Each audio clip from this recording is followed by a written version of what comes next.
కానీ ఒకవైపు వంశీకృష్ణ వాళ్ళ తాత ఎంపీ, వాళ్ళ నాయన ఎంపీ, వాళ్ళ ఎమ్మెల్యేలు, వాళ్ళ కుటుంబం అంతా రాజకీయంగా ఉంటుంది.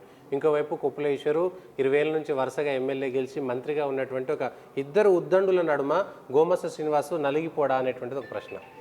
మీరు మంచి ప్రశ్న అడిగారు మిత్రులారా. ఎందుకంటే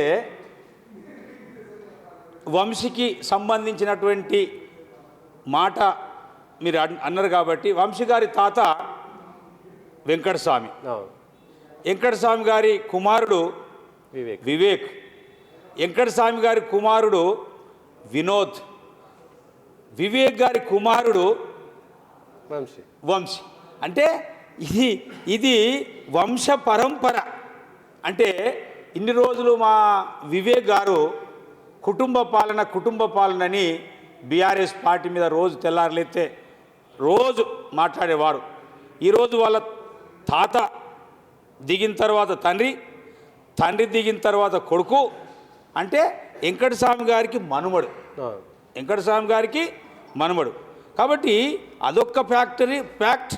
ఆ తర్వాత వినోద్ అంటేనే బెల్లంపల్లి ఎమ్మెల్యే, వివేక్ అంటేనే చెన్నూరు ఎమ్మెల్యే, వివేక్ గారి కుమారుడైనటువంటి వంశీకృష్ణ పెద్దపల్లి ఎంపీ అభ్యర్థి.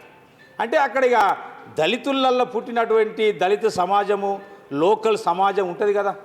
కాబట్టి మిత్రులారా, డెఫినెట్గా ప్రజలు ఆలోచిస్తారు. డెఫినెట్గా వాళ్ళు ఏదైతే చేస్తున్నటువంటి కుటుంబ పాలన ఉందో ఆ కుటుంబ పాలనని ప్రజలు నా దృష్టిలో దాన్ని యాక్సెప్ట్ చేయరనేది నేను 100% అనుకుంటున్నా.